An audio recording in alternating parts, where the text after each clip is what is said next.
Welcome to today's Explainer. Look, we're in the middle of a massive shift in how we interact with tech. We're moving away from just being passive observers of AI, and we're stepping into the driver's seat as AI operators. So, let's jump right in. Here is our roadmap for today. We're going to kick things off with the rise of the AI operator, then dive into Notebook LM as your smart assistant. Next, we'll tackle data mastery with Gemini and ChatGPT. Explore the leap from generative to agentic AI, meet your new project manager, Manus AI, and finally, wrap up with DeepSeek and the reasoning revolution. Section 1. The Rise of the AI Operator. There is this huge and honestly kind of intimidating misconception out there that you need a computer science degree to survive the AI revolution. You absolutely don't. What you do need to be is an AI operator. This is a professional who uses pre-built AI tools to automate tasks, boost productivity, and just generally enhance performance, rather than sitting there building the underlying algorithms from scratch. This is an incredibly empowering realization. You don't have to invent the engine, you just need to know how to drive the car. And right now, the demand for excellent drivers is skyrocketing.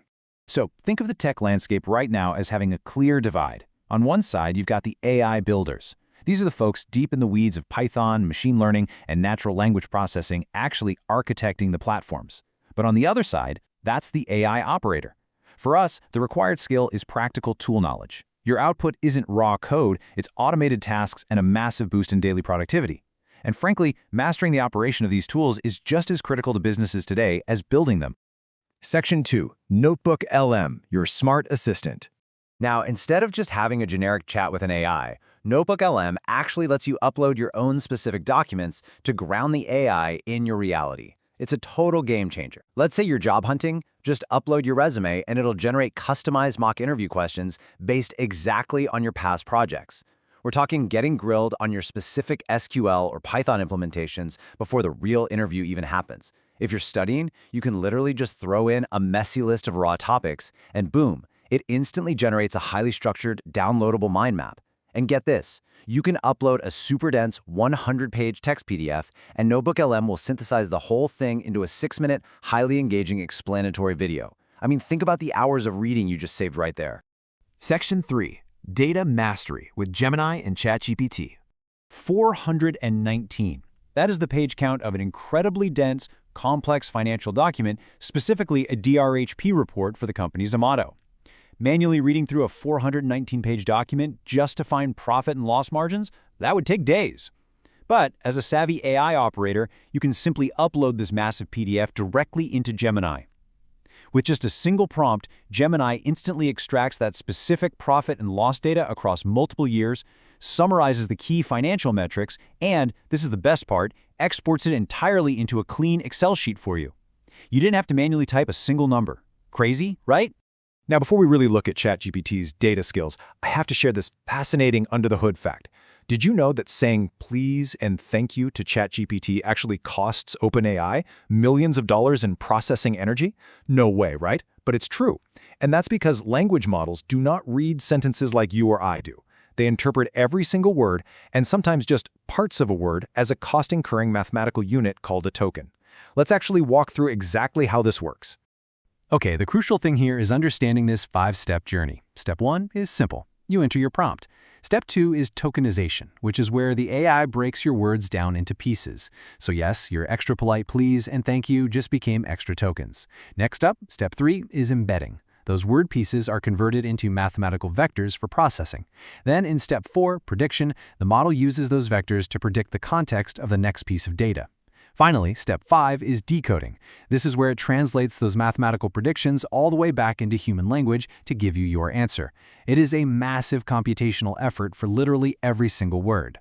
But when you harness that computational power for data analysis, the results are just staggering. In one test, an AI operator fed ChatGPT an Excel sheet packed with over 18,000 rows of raw Apple TV data. By giving it the persona of a data analyst, ChatGPT instantly revealed that drama was the most popular genre, followed by action and comedy. It even found this hidden trend that post-2020 movies actually have lower average IMDb ratings. And to top it off, it generated a perfectly formatted tabular list of the top 10 highest-rated shows. It basically did the work of a senior analyst in seconds. But, and there is a but here, it hits a wall when it comes to actual execution. If you asked it to look at all this amazing data and actively schedule a meeting on your calendar to discuss it, It can't. It lacks the autonomous access to execute tasks outside of its chat window. Which brings us to Section 4, Generative versus Agentic AI. Let's break down this fundamental shift using a really simple analogy. I want you to think of generative AI, like standard ChatGPT, as an artist. You give it specific instructions and it generates content for you. A poem, an image, maybe a block of code. But it stops exactly there. Agentic AI, on the other hand, is fundamentally different. It's more like a project manager. You don't give it step-by-step instructions. Instead, you give it a final goal. The agentic AI then goes out, researches the problem, plans the necessary steps, and actually executes them autonomously across the internet. Section 5. Manus AI, your project manager. Let's apply that artist versus project manager analogy to a real-world case study. Say you're planning a 7-day trip to Japan, and your specific goal is finding the perfect spot to propose. If you hand this task to ChatGPT, as we discussed, it acts like the artist.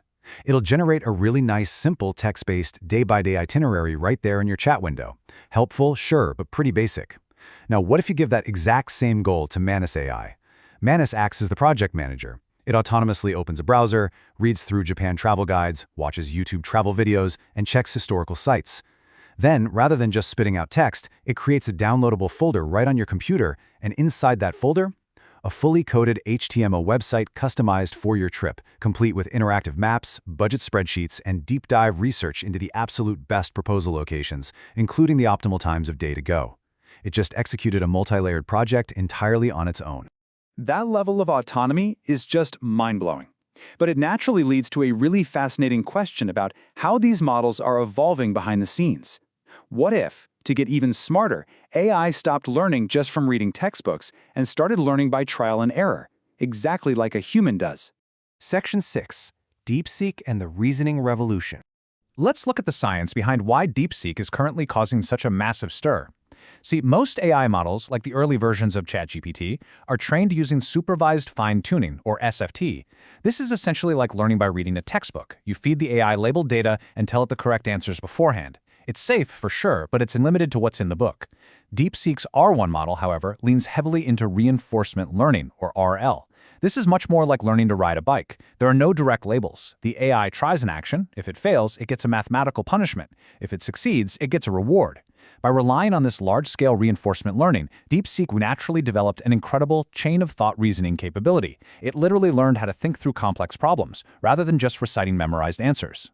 And here is the absolute most disruptive part of the DeepSeek story. $6 million. That is roughly how much it costs to train DeepSeek's model. To put that into perspective, OpenAI's equivalent models cost an estimated $100 million to train. DeepSeek achieved comparable and, in some coding tasks, actually superior reasoning capabilities for a fraction of the cost. This is disruptive efficiency at a scale the tech world really wasn't prepared for. When we place these tools side by side, some really clear distinctions start to emerge. DeepSeek has made its models entirely open source, which allows the global community to build on them, whereas ChatGPT remains closed source. Because of that reinforcement learning we just talked about, DeepSeek shows remarkably strong performance in math and coding, while ChatGPT is good but maybe a bit less specialized there. However, because ChatGPT was trained on incredibly diverse textbook data, its general knowledge and creative writing remain absolutely excellent. But, as we just noted, the cost efficiency of DeepSeek is extremely high compared to the standard cost of others. Ultimately, as an AI operator, knowing exactly which of these tools to deploy for which specific problem is your ultimate superpower. Which brings us to our final thought for today. We've covered the smart assistants, the heavy-duty data crunchers, the autonomous project managers, and the reasoning revolutionaries. The tools are here, they're highly accessible, and they absolutely no longer require a computer science degree to use. So the only question left to ask yourself is this: are you ready to step up from just casually chatting with AI to fully delegating your workload to it? Time to get out there and start operating.